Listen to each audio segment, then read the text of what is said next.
Chapter 34. What Women Want. The storm wouldn't settle, and maybe now the people would remember the power of Earth, since that cold chill was a direct message from the land, and so I sat in the saddle to ride upon her wind horse. I'm sure all the citizens thought the wind was terrible, but everything is a matter of perspective. Maha Kali needed to get the people's attention, otherwise our Earth would never be respected. Imagine it like a movie. The spotlight is made from the light of projection, but that requires a vast amount of darkness too, because somewhere between these polar opposites we will find the right direction. Perched upon the goddess, the wind was a vehicle of Maha Kali, and as I looked off in the distance, there wasn't a thing her son couldn't see. Any advice for me, my grand and dearest bride? If I am to be a worthy husband, tell me what you wish that I can provide. Be my key, for I am the lock, and in matters of style flow with the current, but in matters of principle stand firm like a rock, said Maha Kali. So much of this world seemed to despise me, yet they love this air when we give them a summer's kind and simple breeze. Little do they know that the wind can tune into anything as we reach between all people, places, and trees. Most people ask, what is the wind? But how come they don't ask about who? Yes, who is within the wind? Now if only they knew. Yes, it's the trees that give us life, and the waters replenish the air's taste, while nature fulfills our body of oxygen for this earth to grow. Yet not a single aspect of the wildlife knows the wind's face. Here and there, Rudra's wind comes and goes. Whatever secrets you keep, these are the truths our wind has come to expose. Kali was on the peak of the pyramid, and when she signaled for me, I flew back to her like a hawk. Even when I was floating away throughout the land, I could feel when Maha Kali wanted to talk. She spoke of the truth humans had forgotten, like how the light in my heart grew from the depths within this land, and how this light exists in the heart of all beings, but these days it's only cultivated by a few precious humans. Maha Kali sent me on many missions to discover where and how this light still shines, and so I molded myself into the clouds over these beautiful souls to show her where the human heart and head was still aligned. Right away I noticed Otto, Manuka, Francis, and that cat named Jane, why they were all shining bright, and all their inner light was so pure and sane. They glowed bright from within, as they had transmuted love, compassion, and respect from the depths of despair and pain. Even though the world tried to tempt them, only their pure intentions remained. They transmuted their hardest challenges into love within this earthly space, and Maha was aware of these light keepers, and so they would be protected by God's everlasting grace. Then I found many animals who all unknowingly cultivated this luminous state. All of them were completely occupied in this present moment, and so their souls were also aligned with a higher fate. Mind you, I still felt their karmic choices. I could sense wherever another creature was killed. But each death was done on the basis of survival, not hoarding food or guided by neurotic thrill. You see, these animals were manifestations of creation. They were ever present and aware, and now I began to feel the harm that the humans had caused them, and these were sins beyond what I could bear. Energy began to rise, and so I had to move more wind. This time I witnessed Maha Kali yelling out over the sky when she screamed about the pitfalls regarding the deadliest human sins. For years they abuse my planet. Wicked actions have been sown into the ground of my earth. Do these humans understand that I am the mother who protects life? And so their choices will dictate their next birth. They'll turn into scorpions if they're not careful. They'll end up banished for thousands of years as roaches and rats. Do they not understand Tatwamasi? Thou art that. Yet they violate our precious children and waste food filled upon plates. I'm afraid there comes a time when all ignorance must end, and so it is I who will guide their karmic fate. Let them be reborn as ants, and the waters will flood their homes many times over. Then when they cry out for God's mercy, all they'll have left is my storm clouds rolling over. Their choices bury them so deep in the earth, to the point they'll wish they were never born. And since when does the patriarchy execute protesters? The miracle of life should be adorned. Their ego wants control. Since these masculine leaders worship their desires, they claim to worship Allah, but their own selfish egos will kill anyone throughout any lies required. Have they no value of life? Do they not realize that all causes come back? Their own choices will haunt them over and over again until they learn how to behave and act. Yes, a new age is upon us. We will call this Mahakali's reign, and from this day forward, life upon the earth will never be the same, said Mahakali. There was a fire within the wind, and it was driving me wild. Every time I tried to calm Kali's energy, I felt the wind horse within my spirit grow even more riled. I couldn't contain this force. The magnitude was too great, and the creatures of this planet had already made their choices, and these choices had since predicted their present fate. Why is she so upset? Can you try to calm Kali down? If you're not careful, the earth will burst and volcanoes will spew lava from the ground, said a bird hanging from a tree. Please don't forget about the waters. All of us swimming life have done nothing wrong. Please protect your oceans, for the creatures in the sea should always belong, said a fish. Even as I pondered these questions, I couldn't seem to resist Kali's rage. For so long the truth had been banished from the earth, and now we were approaching the dawn of a new age. She was the primal force of creation. She was the emptiness after death. And if anyone dared to face her, they'd need to die to themselves before they ever succeeded in a single one of her tests. Are you Mahakali's husband? Are you her key confidant? If there is any hope left for this planet, then it is you who must find out what Mahakali wants, said a pelican. Now all the creatures in the forest came a bit closer. All sorts of hidden wildlife started to emerge.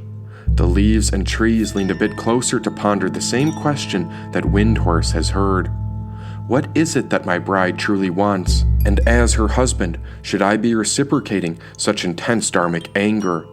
If the storm continues to dominate the land, then all of us will surely be in devastating danger. Flying high to the Queen's Pyramid of Severity, Levi, Manuka, Francis, and Jane were all unharmed. Somehow the storm had barely touched them, and not one of them was alarmed. Rising to the peak, I perched my wings beside Mahakali's hidden face. There I waited with my bride of earth beside me, while she looked over the land with one hand upon her waist. Mahakali, my dear, this storm makes me wonder if all the innocent creatures of earth are being haunted. And so I do have one question I'd like to ask. What exactly is it that a queen like you is wanting? I want the same thing as all women, and that's for you to find out. And if you do not discover this answer soon, then everyone on earth will discover what my wrath is all about, said Mahakali. What do women want? That was the question to be discovered. And so I flew across the earth to see what truth I could uncover. There I listened to lovers whisper. I heard marriages get in fights. I witnessed women who were oppressed and had been refused their rights. I also found women who were cruel. These girls were vile cheaters and manipulative thieves, telling all sorts of lies to get whatever they wanted as long as their lies were believed. After many trips around the earth, the answer was still unknown, and so I flew higher to witness how the women of other species have grown. All these creatures seemed to be free, yet all women seemed to be looking for a mate. Was it love that they were after? Or was it destiny and fate? But those earthlings craved money and value. Maybe it was safety and a home. Surely some craved power and money, while others wanted to rule over my queen's throne. Then I passed a wandering witch, who seemed to be irritated about boys. Hey, what do women want? I asked. Women want sex toys, she answered. Individual pleasure? At a time like this? It seemed that the fate of the world was on the line, and so that answer was dismissed. Again and again I flew around the earth. There I witnessed all sorts of wants and desires, but I couldn't determine the best answer to quench Mahakali's emotional fire. After 33 trips circling the sun, I found a foraging fairy stuck within the woods. She was trapped in a giant spider's web, and she embodied the essence of all that was pure and good. "Hello, little fairy. What are you doing around here? Do you realize that there are many wild beasts in this land? How come you are stuck in that spider's web and show not an ounce of fear?" I was out looking for mushrooms, and I think of myself as a dragon from above. I am raw, wild, and a seeker of the truth, and even though I got stuck, I know there is no fear in love, said this tiny fairy. She was rather convincing, but curiosity made me wonder, why was she trapped in a spider's web? I felt Mahakali's discontent thunder. If I tried to help her, would I also end up stuck in this web? And so I waited for another moment before I took another step. This woman was one of a kind, and there was a certain charisma she seemed to flaunt. She was so tiny and confident. Surely this fairy would know what women want. "Is love what all women want?" I asked her. She nibbled on a mushroom while tangled in that spider's web all about. From my perspective, something was off. But then again, I hadn't exactly found the right route. Both of us were quite hermetic, and I was so curious about this little fairy. That's when I noticed she was unlike any other woman. This one was a little hairy. Yes, she was a wild one, not defined by popular taste. She was like a primal soul in a woman's body, and still her energy radiated pure and loving grace. "Excuse me, little missy, what do women want?" I want to be a death doula, she said. "Oh, a death doula. Is that so? Could you tell me more about this, since it's not something I know?" Well, I'm curious about death and dying. I want to help those at the end of life. My life is going to promote peace on earth, since I believe nature is the best teacher who is truly right. And in nature there is death, but behind it is the magic of life. This means that there's something beautiful behind all our pain, struggles, and strife, said the fairy. She was a pure soul, and so I released her from that banana spider's web. If she stayed trapped any longer by that lost spider, I fear she may end up dead. Now this first date was beautiful, and I stayed with her for many hours. There I realized that her little body did hold the essence of the grapevine's pure powers, and as the time continued to pass, soon it was time to go, and so I bid her goodbye before my wind started to flow. "May I come back and see you again? How about a few days from now? I'd like to take you on another date if this is something you'll allow." A date? I haven't been on a date in forever. I've been trapped in this spider's web for 3 years. Yes, please take me on a date whenever. And so the breeze swept me away, and after a few days I came back. We picked up right where we left off, and everything seemed to be going on track. I made her a great offering. This was a feast before we walked on the sea under the stars. This woman told me all about her life, and it felt as if she opened up her heart for me to read like a personal memoir. As she explained her past, there were obvious hints of lingering pain, and so I asked her to clarify, hoping she might explain. She told me she was abused, and explained how she was beaten and trapped by a young banana spider. She documented all sorts of his violence, and so she spent much of the past year trying to escape him, even though he created bigger webs that continued to trap her. My goal was to stay present with her, and I even explained much of my life, and so as long as we stayed focused on this moment, then all would be all right. The next time I saw her, I brought 4 sunflowers. This was an offering from my heart to hers, since I wanted to show her what real love looked like, and so both of us felt how unconditional love is here to serve. Our feelings grew quickly, and both of us were aware of a mighty spark. We were becoming one together, and we began living from a single heart. But something was not well. I could sense something was not okay. One evening, she had come to dwell near my distant space when I felt her energy spike as she got fearful and afraid. That banana spider wouldn't stop calling out for her. He was demanding that she needed to respond. "Hey, do you need to answer that?" I asked her. That's the spider calling.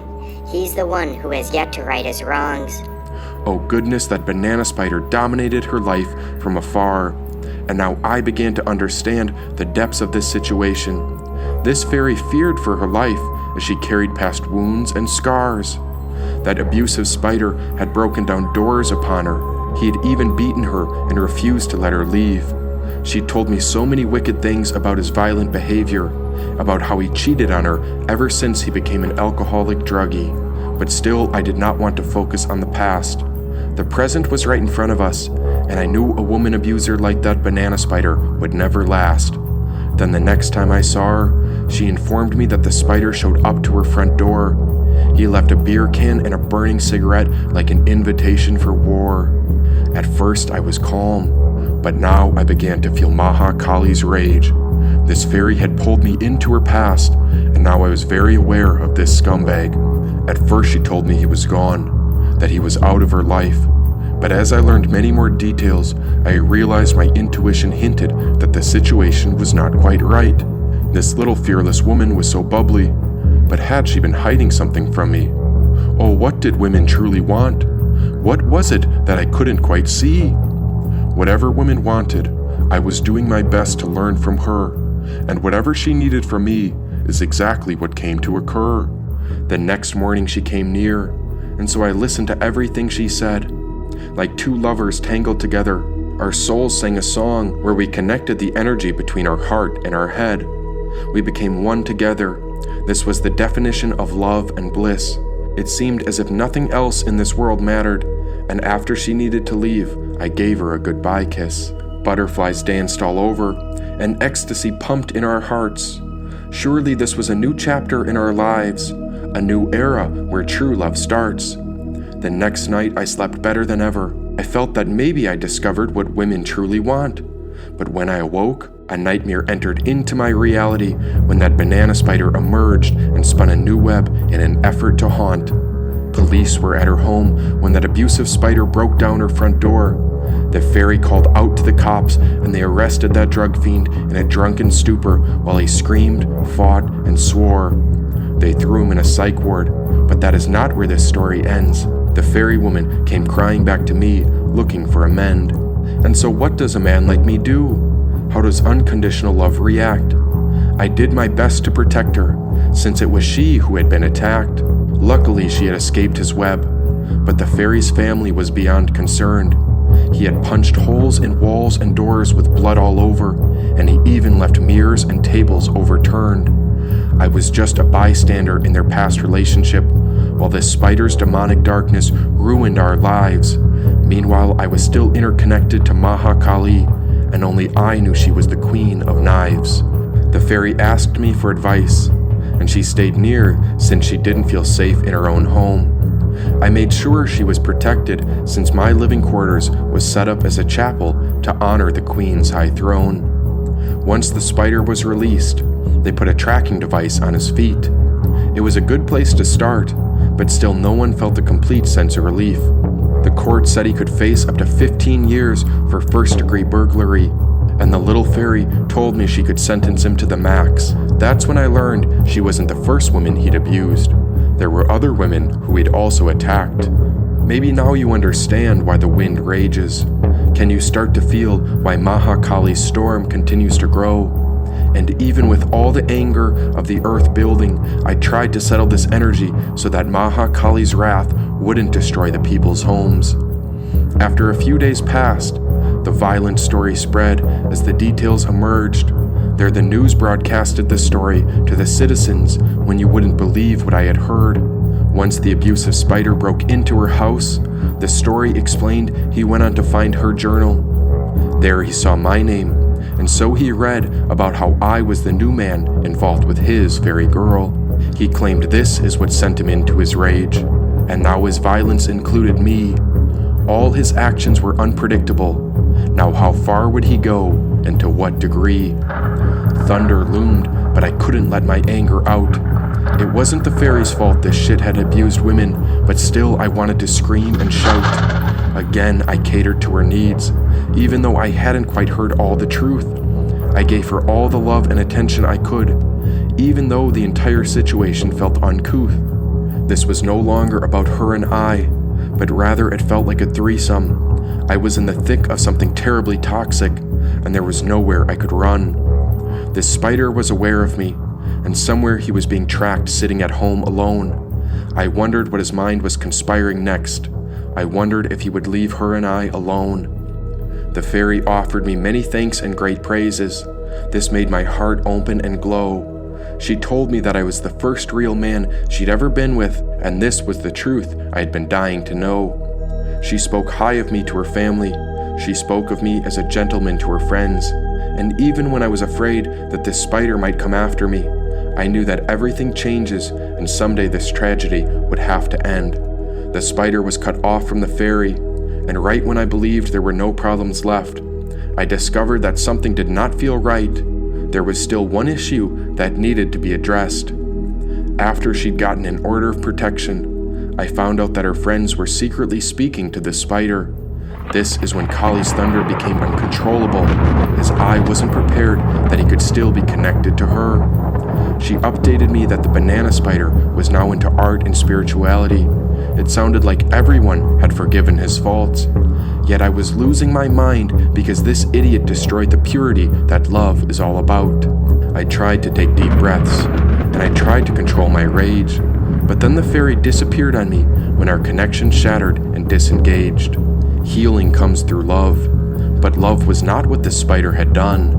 Now my relationship with the fairy was destroyed by the spider before her and I's relationship had ever begun. Now I called out to the fairy. This time I was intense and direct. The moment I heard that one of her fellow fairy friends communicated with the spider is the moment I released a fury with frightening effects. Know that every soul has a trigger. There is a primal side within. She called me an angel, not a saint, and now a new battle was about to begin. That spider was making strides back into her life from a distant ways away, and yet the rest of us had to suffer and debate this lunatic's choices while her friends translated his messages to her from far away. This contradicted the restraining order, and so why'd she get the order of protection against this man? He found a way to continue ruining my relationship with her before it ever even began. Sweeping energy carried me away, and so I searched for rest deep inside my own soul. This is where the light of Christ lives, and so this fairy continued to explain that this abuser was also part of God's whole. But I couldn't handle it. I'd already witnessed the abuse. It had gone on for far too long, and Mahakali's rage was about to let loose. Thunder began to loom. Lightning was ready to boom, and right before I was ready to throw thunder at the land, I saw a great white crane flap its wings in the swamp where lotuses came to bloom. Bewildered and amazed, I let that terrible force settle down. Removing myself from the wrath of pain, I steadied the wind down and waited without a sound. There I gravitated toward this white bird, which had such an exquisite orange beak. I waited to hear its words, but only its eyes seemed to speak. The bird showed me a magical moment, and it reminded me that we must connect the head with the heart. This is how the foraging fairy lived with so much love, even if that spider was violent and unpredictable from the very start. But I couldn't get over the abuse, and I was afraid the banana spider's violent cycles would repeat again. Where does healing begin, and where does the pain end? The fairy strived for healing, but almost everyone else was trying to control her voice. They wanted to throw that spider in jail. Meanwhile, all the fairy did was open her giant heart and find love with every choice. It was so difficult to manage, and so I bowed to this magical bird when I flew back home. Perched beside the one I trusted, I found Mahakali waiting upon the pyramid's throne. Beside my bride, I waited with my confidant. There I flew to her perch to answer what women want. Finally, you're back. I've been waiting for my cosmic dancer. I sensed you went on a deep journey. Now have you settled upon the answer?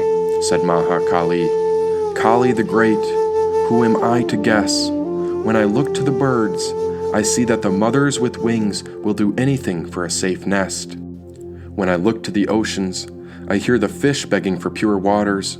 All creatures seem to want safety for their sons and daughters. Yet when I examine the humans, and if I include all the creatures below and above, all women want a safe home for their youth, and of course, all women want love. There was a great pause when Mahakali shook her head no. Although this is something every woman craves, it is not the answer that all women know, she said. Then tell me the answer, Maha. Let me be your guide. I stand as the protector of your needs, for I am your husband and you are my bride. Since you are honest and sincere, I will leave you with one last choice. I know that you care for this planet, but the people who have caused harm must answer to the fury of my voice. Since there is still light of God awake upon the earth, I offer you an opportunity to protect the children to whom I have given birth. Half of me is pure and radiant, while the other half is elusive and dark. Choose the morning or night. Which half of the day would you like my wrath to leave its mark? Said Mahakali, horrified by this choice. How could I be the one that decides such a heavy fate? Oh, please, Mahakali the powerful, the light in my heart seeks no fury or hate. How can we solve the problems of this material world? How can we heal and resolve this heavy burden of all Earth's karmic weight? Pausing to peer at the sky, I saw the infinite kingdoms above, and so I held my hands on my heart of Christ, who sacrificed his life for this world, and there I felt the beauty of eternal love. Mahakali the Endless, you are powerful beyond all measure. This choice is not for a simple soul like me to decide, since I want to see every living life bloom like a beautiful treasure. There is light within all hearts, even if that light is clouded by fear. I leave this choice up to you, and whatever you want, then I'll stand beside you right here. Then you are my worthy husband, since it is you who have given this choice back to me. The answer to the question of what all women want is this: sovereignty. Since all beings deserve a life that is free, give all women the right to do what they wish with their bodies, since this matter is not to be decided by the so-called mercy of men. I am the Queen of Severity, and my laws of destruction do not break or bend. Look at the great civilizations. Now watch as I take them down. It is you alone that I am willing to speak with, since you are the only soul with a foot in the sea, your head in the heavens, and a foot on the ground, said Mahakali. A moment later, the storm clouds passed. All the tension eased when the sun emerged at last. There was no pain in her eyes. This was health and healing at last. No more typhoon winds and no more devastation or rugged aftermath. Mahakali of magnificent understanding, this answer does make sense, but I did experience a relationship that I must bring up in defense. There I told the goddess about the story of the fairy and how this girl's loving heart could not banish that banana spider into jail. This fairy's heart was so big and full of forgiveness that a 15-year sentence would be like placing him in a coffin and pounding in the last nail. This is not how the fairy would treat her brothers and sisters in this world. She refused to throw away the ones who needed desperate help and then look away. It seemed that only the fairy would not turn her backs on her fellow people. But how do we make sense of all the pain, abuse, and trauma that has been made? And so I asked Kali, "Oh great mother, what do we do about the abusers? Shouldn't they be thrown in jail? How do we make sense of those who mistreat us, especially when I hate to see wickedness prevail?" And so the mother pondered. There I watched her contemplate the unknown. Now I saw the luminosity emerge from her forehead and heart as she waited upon her throne. Never give up on anything or anyone. This is the wakeful vision of the morning star, which you know is the light of the great eastern sun. No human being is ever a lost cause. So often we want to throw them away and lock them in jail. But if these people do not heal, then we as the world will fail. There is basic goodness within all hearts. This is love's unconditional power. This may be the most difficult lesson in the entire universe, as warriors like us are always willing to give things a chance to flower, said Mahakali. And so I began to cry, for this little fairy was right. It was her heart that had broke open, and yet she found love above strife. Let us remember the courage of this foraging fairy.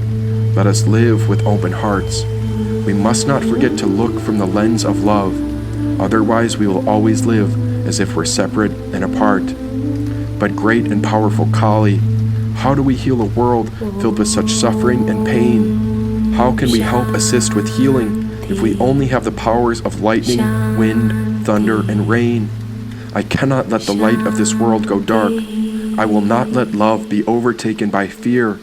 If there was ever a time to turn things around, then surely this is our year. This is an important question, as my warriors must look for a way to resolve the suffering on Earth.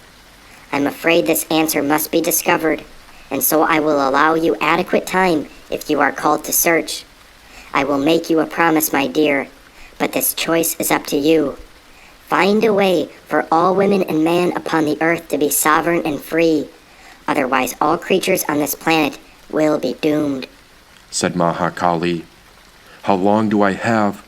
Can you promise to ease your wrath?